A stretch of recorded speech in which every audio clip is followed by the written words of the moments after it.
Bonjour à tous et bienvenue à la capsule numéro 2 de mon projet qui a pour thème Démystifions le vieillissement normal de la personne âgée. Merci beaucoup d'être présent pour cette deuxième capsule.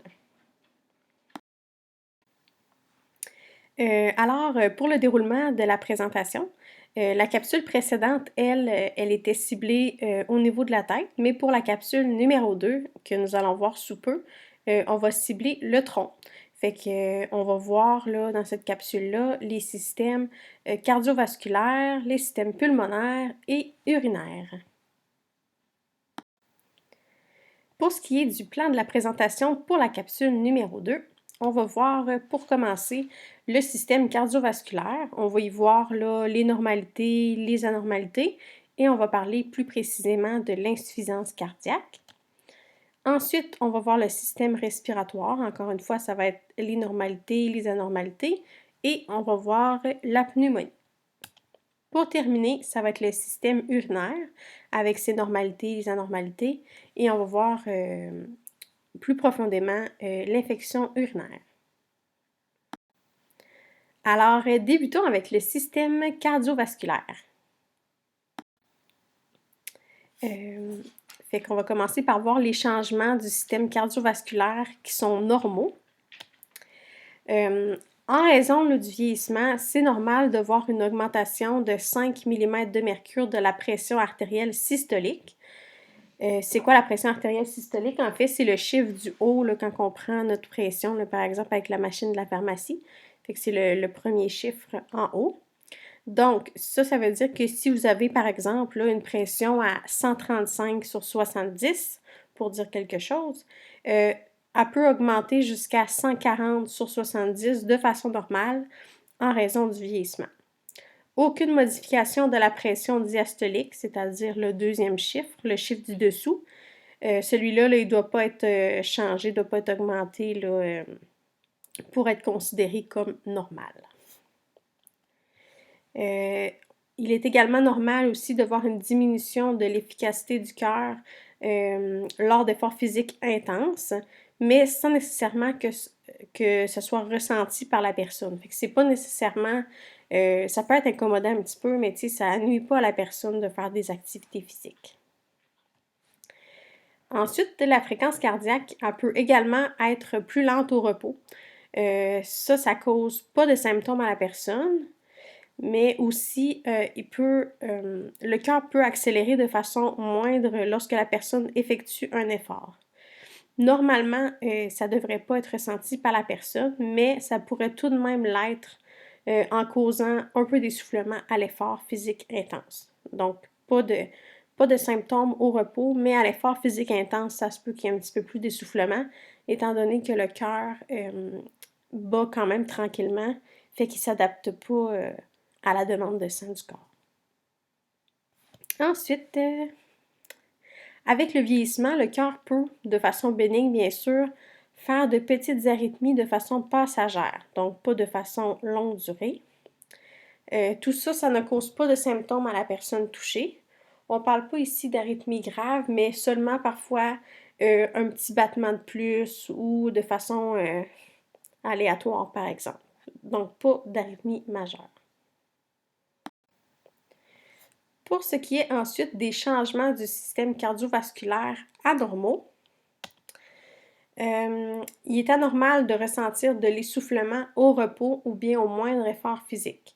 Comme on le disait tantôt, c'est sûr que ça peut survenir quand on fait un gros effort, un marathon par exemple. C'est sûr que c'est tout à fait normal d'être essoufflé à tout âge, là. Mais quand on est au repos ou qu'on fait un très peu d'efforts, par exemple juste monter les quelques marches pour se rendre à notre maison par exemple, c'est anormal. C'est également anormal de ressentir de la douleur au niveau de la poitrine, les douleurs rétrosternales qu'on appelle.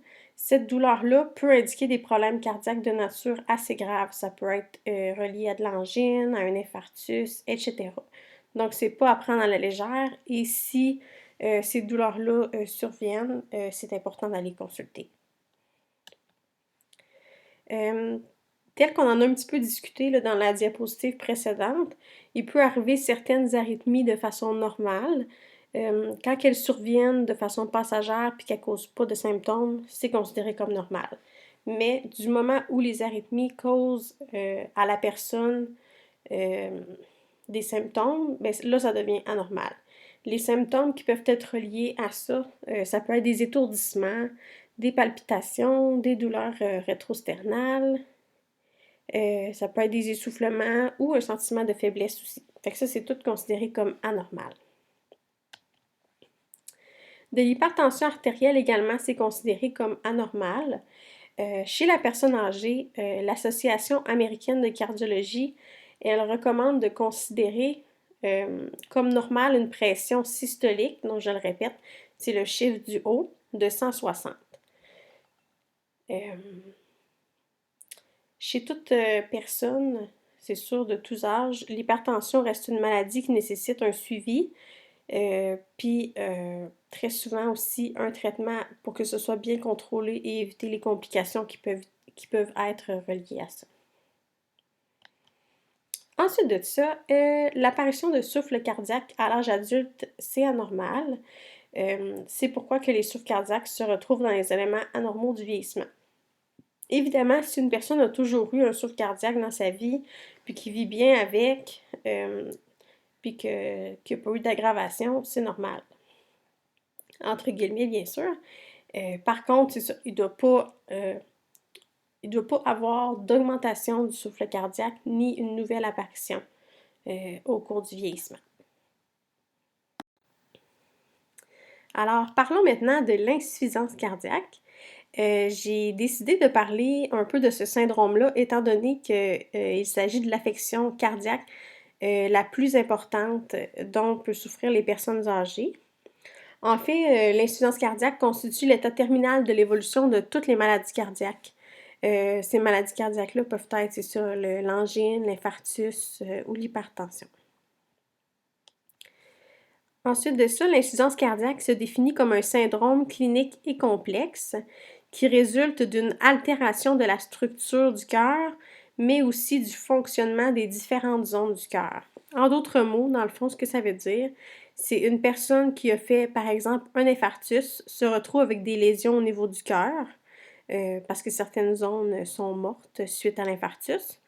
Puis ça cause un affaiblissement du cœur et donc son dysfonctionnement. Et c'est ce que c'est l'insuffisance cardiaque. Les causes les plus fréquentes sont évidemment les maladies coronariennes, ça inclut l'angine, l'infarctus. Ça peut être aussi causé par l'hypertension ou le diabète. On dit que les femmes âgées sont plus affectées par l'insuffisance cardiaque que les hommes. Ensuite de ça, une information importante à connaître aussi au sujet de l'insuffisance cardiaque, c'est que c'est la première cause de décès chez les 65 ans et plus, mais c'est également la cause la plus importante d'hospitalisation en Amérique du Nord et au Canada. Donc, c'est certain que c'est quand même à prendre au sérieux cette maladie-là.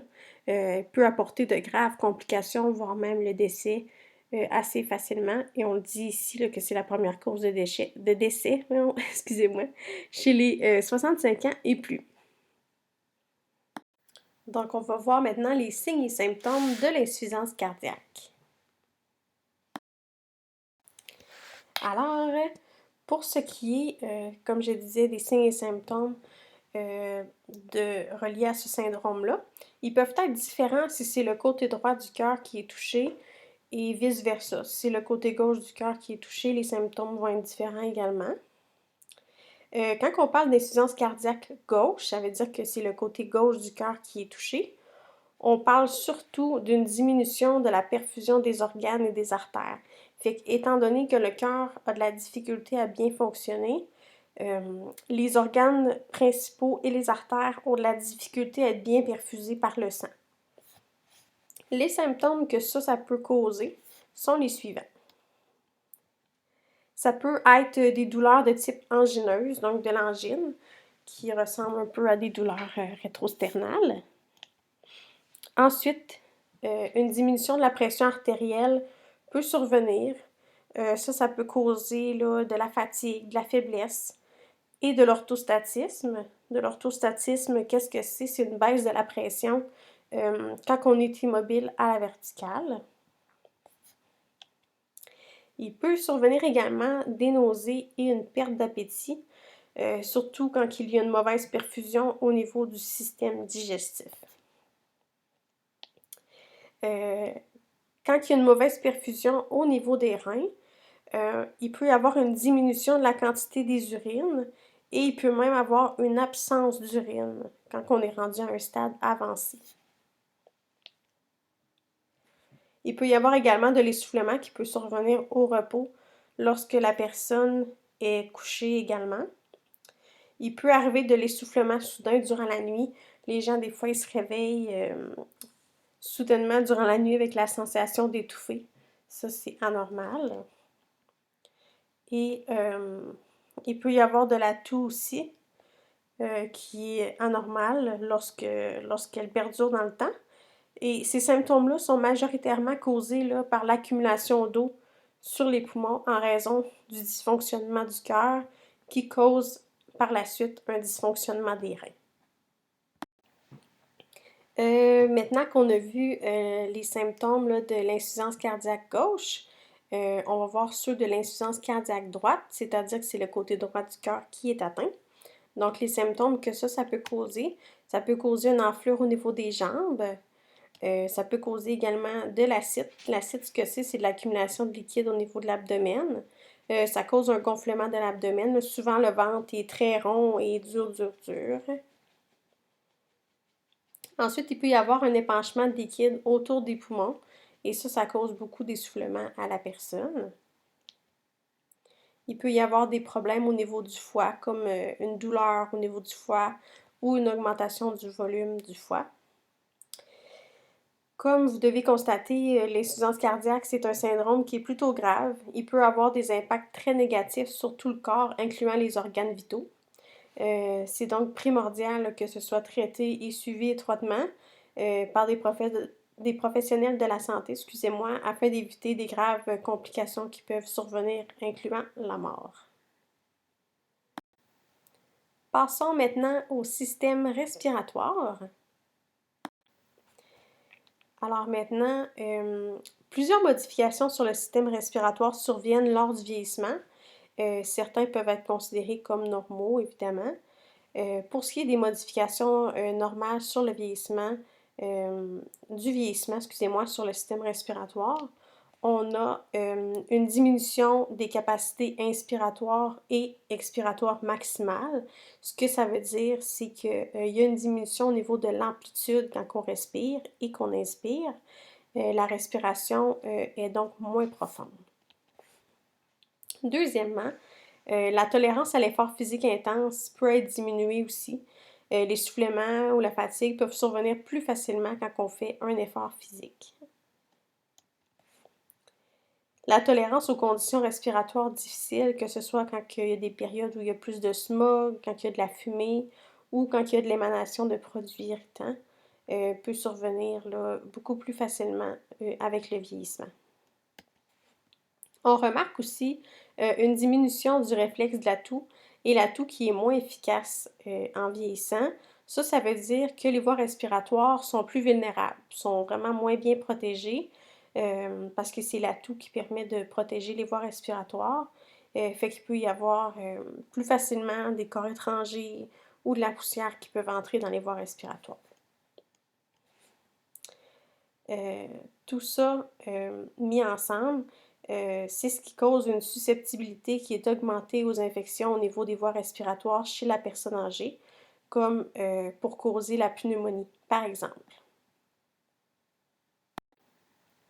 Alors maintenant, pour ce qui est des éléments du système respiratoire considérés comme anormaux, nous avons, pour commencer, l'essoufflement lors d'activités de la vie quotidienne. Ça peut être quand on se brosse les dents, pour manger ou se lever de son lit. Si on ressent de l'essoufflement en effectuant ces tâches-là, c'est vraiment très anormal. Les difficultés respiratoires sont anormales également à n'importe quel moment.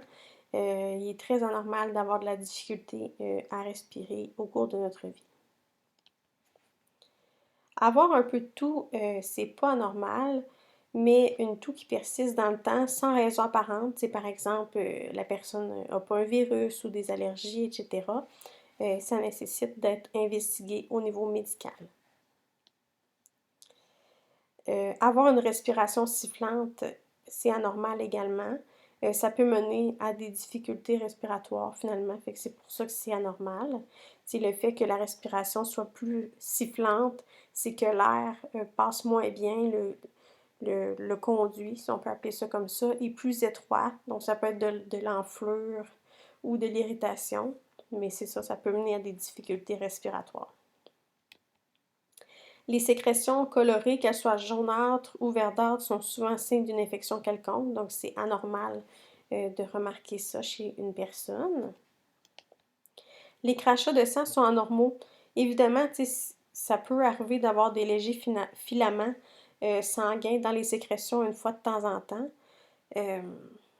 Ça ne nécessite pas de paniquer parce que ça peut être juste de l'irritation au niveau de la gorge, par exemple. Mais quand il y a présence de sang en bonne quantité, de caillots ou autre, il est très important d'en informer un professionnel de la santé afin d'investiguer le pourquoi. Parlons maintenant brièvement de la pneumonie. Elle peut paraître bénigne pour certaines personnes, mais on ne devrait vraiment pas la sous-estimer. Elle peut être vraiment très dangereuse. On peut attraper ces infections respiratoires-là tant à la maison qu'à l'hôpital. Il est vraiment primordial d'être prudent.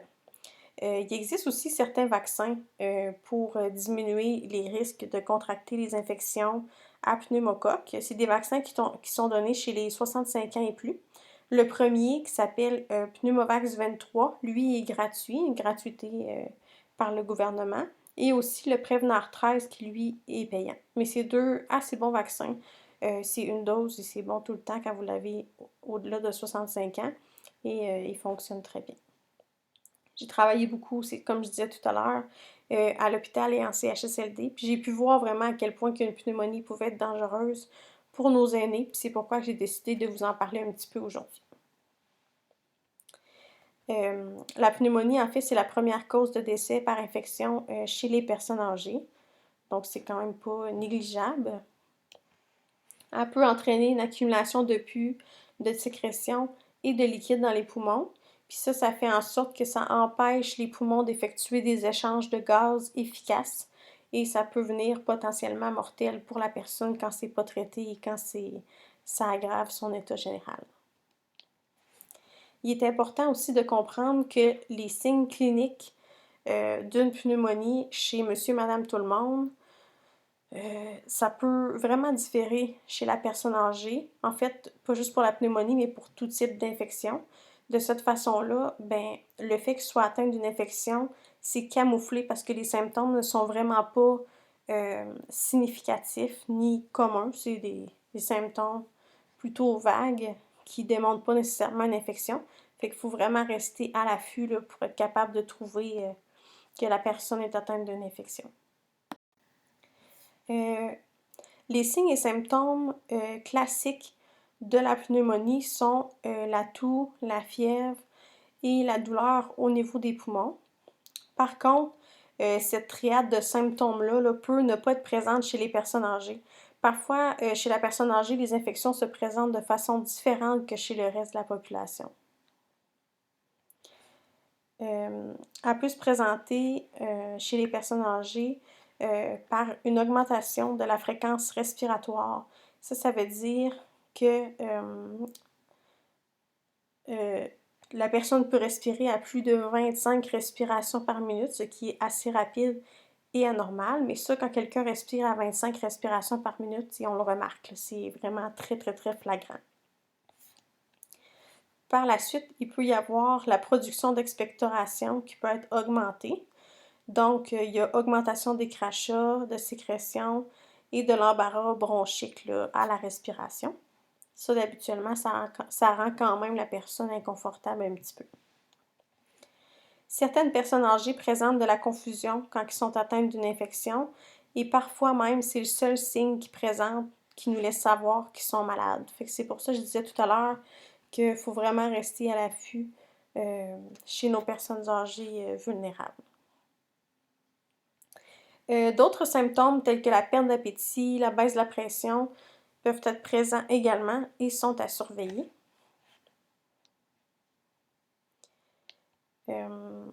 Comme dit la diapositive précédente, en fait, là, les symptômes typiques d'une infection sont souvent absents chez la personne âgée et parfois les seuls signes sont la confusion, l'agitation, les chutes ou la faiblesse. Fait qu'il faut vraiment rester vigilant. Allons-y maintenant avec le système urinaire. Donc, le système urinaire n'échappe pas non plus aux effets du vieillissement. Plusieurs modifications sur le système urinaire se produisent. Évidemment, certains sont considérés comme normaux et c'est ce qu'on va voir dans cette diapositive-ci. Et dans la diapositive suivante, là, on verra les éléments qui sont anormaux et qui peuvent survenir au système urinaire. Donc, pour commencer, on a l'augmentation de la fréquence des urines la nuit. Fait qu'il y a des levées plus fréquentes durant la nuit pour aller aux toilettes. Il y a une augmentation légère du résidu après avoir uriné. Ça veut dire qu'il peut rester une petite quantité d'urine dans la vessie après avoir uriné et ça, c'est normal si c'est une petite quantité, tant que ce résidu reste minime. Il peut y avoir également une diminution de la capacité de la vessie à tolérer de grands volumes d'urine. Donc, la personne ressent le besoin d'uriner plus souvent parce qu'elle a l'impression que la vessie est toujours pleine. Il peut y avoir des mictions impérieuses. Ça veut dire que l'envie pressante de vider sa vessie est vraiment plus fréquente, mais comme je le disais, souvent ça peut être relié au fait que la vessie a une moins bonne capacité. Il peut y avoir également une réduction de l'excrétion des médicaments dans l'urine. Il y a un très grand nombre de médicaments qui sont excrétés dans l'urine pour ne pas s'accumuler dans le sang et devenir dangereux pour l'organisme. Ce phénomène-là fait en sorte que la demi-vie du médicament est prolongée, donc le médicament reste plus longtemps dans l'organisme et peut devenir toxique à long terme. Pour ce qui est des éléments là, qui sont considérés comme anormaux pour le système urinaire, on a premièrement le fait d'avoir des urines plus fréquentes et en petite quantité. Donc, les gens ressentent souvent l'envie d'aller uriner, mais lorsqu'ils y vont, il n'y a seulement que quelques gouttes qui sortent. C'est vraiment des minimes quantités. Ça, c'est anormal. Si la personne a de la difficulté à uriner, devoir forcer pour être capable d'uriner ou devoir passer de longues minutes à la toilette avant d'être capable de commencer à uriner, c'est anormal. De plus, s'il y a présence de sang dans les urines, c'est sûr que ça également, c'est anormal. Troisièmement, il peut y avoir de l'incontinence urinaire, ce qui est une perte involontaire d'urine, aussi appelée fuite urinaire. Ça, c'est considéré comme anormal. C'est souvent expliqué par un problème de santé quelconque, donc ça ne fait pas partie du vieillissement normal. Les douleurs ou malaises lombaires sont également anormaux. On ne parle pas ici de douleurs musculaires ou de douleurs d'arthrose. On parle ici du fait que les maux de dos au niveau lombaire peuvent être un signe d'une atteinte au niveau des reins. Puis ça peut être très dangereux. S'il y a une infection au niveau des reins, ça peut mener à la mort également ou à beaucoup d'autres problématiques au niveau rénal. Il peut y avoir également une diminution de la quantité d'urine ou l'arrêt total de la production d'urine. Et ça, c'est très anormal. Il faut donc surveiller étroitement ces signes qui peuvent être des signes de complications. Là. On s'entend s'il n'y a plus de production d'urine, ça ne va pas bien au niveau des reins. Donc, c'est vraiment à surveiller. Parlons maintenant de l'infection urinaire. J'ai choisi de parler des infections urinaires là, étant donné qu'elles représentent le tiers des infections chez les personnes âgées. Ces infections-là, ils peuvent, oui, être dangereuses si non traitées, mais ils peuvent surtout causer différents symptômes dérangeants et qui causent une détérioration des conditions de vie pour la personne qui en est atteinte. Une de ces causes fréquentes peut être due au fait, on parlait tout à l'heure qu'il reste fréquemment un petit résidu dans la vessie après avoir uriné. Ça fait en sorte qu'à long terme, l'urine restante dans la vessie devient stagnante et ça devient un réservoir à bactéries de toutes sortes. Évidemment, il y a d'autres causes qui peuvent être associées aux infections urinaires, mais ça en est une fréquente que j'ai vue fréquemment dans ma pratique infirmière. La personne âgée court plus de risques que l'adulte d'âge moyen d'être atteinte d'une infection virale ou bactérienne de tout genre. On en a parlé un petit peu tantôt, ça peut être soit au niveau des voies respiratoires à cause de diminution du réflexe de la toux, ça peut être vraiment de multiples raisons. Comme pour les autres infections, comme on parlait un petit peu tout à l'heure, l'infection urinaire peut se présenter de façon plus atypique. Les symptômes qu'on dit typiques de l'infection urinaire sont la fièvre, les frissons, sensation de brûlure en urinant, présence de pus ou de sang dans l'urine, une urine qui est plus trouble ou une sensation de malaise ou de pression là, dans la zone au-dessus du pubis ou au niveau lombaire. Chez les aînés, la difficulté à uriner de façon soudaine est très fréquente chez les personnes âgées pour ce qui est de l'infection urinaire. Souvent, les infections urinaires sont sans symptômes ou les symptômes sont beaucoup moins marqués chez les aînés. Pour ce qui est des manifestations plutôt atypiques, les personnes âgées, là, ils peuvent présenter de la fatigue ou un déclin soudain de l'autonomie fonctionnelle. Il peut y avoir une perte d'appétit, des nausées ou des vomissements. Les changements d'ordre urinaire sont moins fréquents. On dit que c'est dans 50% des cas. C'est-à-dire qu'il n'y aura pas nécessairement de brûlement à la miction, d'urine trouble ou bien de sang ou de pus dans les urines. Vous comprendrez donc que ce ne sont pas des symptômes très spécifiques. C'est donc très facile de passer à côté là, sans savoir à quoi sont dus ces symptômes et de ne pas pouvoir traiter l'infection étant donné qu'on ne la connaît pas. Alors, c'est ce qui conclut la deuxième capsule. J'espère vraiment que vous avez apprécié. Comme avec la première capsule, là, je me dois d'évaluer d'une certaine façon si la capsule que je vous ai présentée vous a appris des choses et vous a été utile et pertinente.